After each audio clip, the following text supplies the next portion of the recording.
All right, everybody, welcome back to the podcast. On this episode, we have a second time return guest, Miranda Flinchum. Miranda, how you doing, ma'am? Good. How are you? Good. Miranda, I wanted to ask you about ADA compliance for websites. It came up on one of the Facebook groups, and it was something about how like some attorneys were like trying to shark therapists by going on their website and seeing that it is not ADA compliant, and then they like threaten to sue or they sue or something like that. And I was like, what is going on here? So decided to invite you on the show so that maybe you can shed some light on that. Yeah, definitely. So, with the whole sharking thing, that's been going on in many industries for quite a long time. It's not just, people sharking therapists. This is a common practice. That's how some people are making money right now, unfortunately. So, there's a lot of things with ADA compliance. So ultimately, the whole thing is that you want to make sure that anybody is able to access your website. Especially people that do have disabilities. Maybe they have a hard time hearing, they have a hard time, moving their hands, whatever it may be, right? We want to make sure that it's fully accessible. And so the sharking thing is it's a common thing. Now, one thing I do know is that it's not super common for therapists. Now, I'm not saying to not have ADA compliance because it's always good.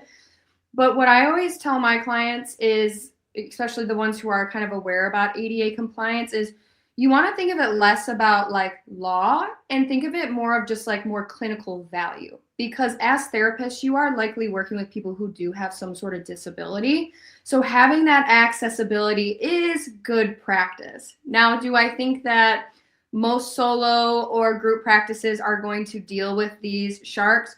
Probably not, but it still isn't a bad idea to have practices. And there are some small things that you can have on your website that shows that you are being ADA compliant so that people aren't trying to attack you. Oh, wow. Yeah. And it's interesting to know that these sharking efforts have been going on. That's wild. And honestly, I don't know how I feel about this, but I'm not surprised. Like sadly, like it's just like, oh yeah, I guess. You mentioned a couple things that therapists could do to kind of or a couple of good practices that therapists can have for their website. Can you kind of share one or two things that somebody can consider doing? Yeah, absolutely. So, one of the biggest things people always say, because they see this on other therapists' websites, they always ask about that accessibility widget. And it's this little tiny blue man that sits at the corner, and you can click on it and it can make adjustments to your website. I think those are great. Will they fix this for you? Absolutely not. It actually sometimes, if you aren't practicing ADA and you have this widget on here, you actually kind of become a little bit more of a target. So some of our best practices would include making sure that the color contrast is right on your website. So you don't want to have a black background with gray text. It's hard to read. Also putting images in the background with text on top of it can be really hard to read. You want to make sure that it's just super accessible in the reading. You want to make sure that colors don't have too high of vibrancies, because having too many bright neon colors could also affect that as well. You want to make sure that all your contact forms, right? Every single one needs to have a label of it of some sort. So what that means is you want to have a box, and right above it says name, first name, last name. Super simple stuff, right? Another thing too is you want to be able to make sure that you can scroll on your keyboard. Most can for the most part, but sometimes our more outdated websites, our much older websites that aren't getting updated, those usually have a hard time with the scrolling features. You want to make sure that there's descriptions on all of your photos. So these are called alternative images. And this is something that is really great for SEO. All web developers know what this means. I think most therapists probably don't understand what an alternative description is. But what it is basically when you go to hover your mouse over a picture and a description comes up. Most people who don't need that don't necessarily see it, but it is something that is there. And then also too, the one thing that I always recommend is have some sort of accessibility statement on your website. This can be at the very bottom. You can have its own little separate page where it's accessibility statement.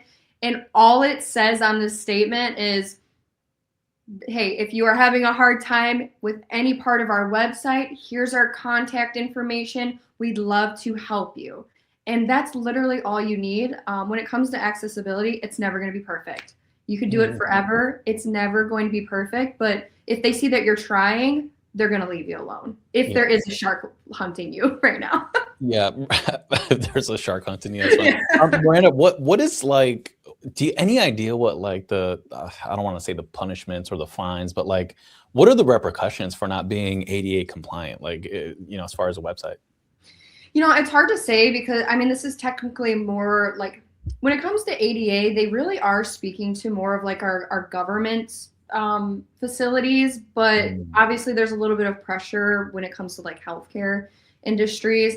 Believe it or not, actually, also restaurants really deal with this. That's a small business wise, they will go after restaurants. But when it comes to like our smaller practices and stuff, you don't really want to worry too much about it. Now, I don't know what it's like on the other end of actually getting in deep trouble for the accessibility, but what I do know is a pain in the butt is the court fees you have to go through, the mediator, the attorneys.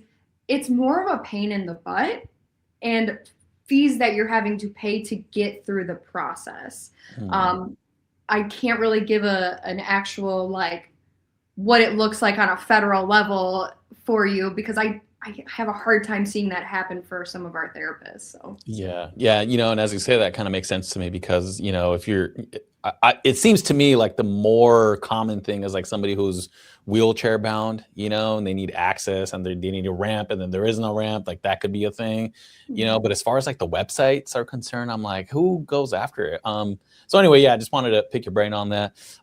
When you work with your clients, are you kind of addressing this component specifically, or do you just kind of do that on your own without the client knowing about it because it's part of the service? Yeah, I mean, I just do it a part of the service. So because the thing is too is a lot of this ties into SEO, and then also like when it comes to like the contact forms, right? Like if your contact forms don't have labels on them, how are people going to reach out to you anyways? So there's just that you don't want to add that friction to it. And then also when it comes to like the high contrast, I think we've spoken a little bit about that before. Like if people can't read your site, like that is also a really big issue. So these are things that I kind of just naturally implement into websites because I don't know, I've just been doing it for so long. It just seems like a pretty natural thing.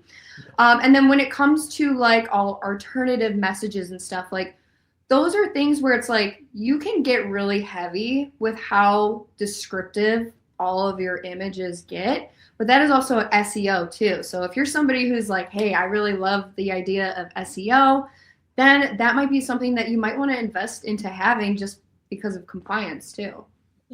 Yeah, that makes a lot of sense. Miranda, all right. So from what I'm hearing is it's all right. It's not that huge of a deal right now. Yeah, it's scary. I totally get it. And like I said, I'm not saying that people aren't going to get hunted. I have never seen it for our therapist. I have a hard time thinking that will happen.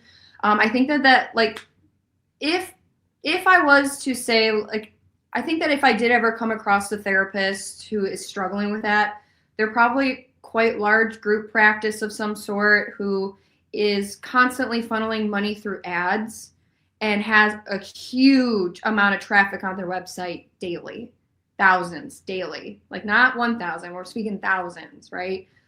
Then I would be like, okay, that kind of makes sense to me.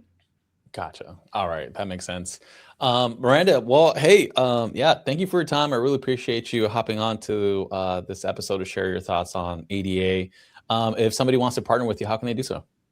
Yeah, I mean, you can reach out to me. My website is mindfulmessaging.com, or you can email me at miranda@mindfulmessaging.com. You can always just book a meeting with me. We can always have a nice chat. Heck yeah. Thanks for that, Miranda. All right, everybody. Until the next one, signing out. Bye.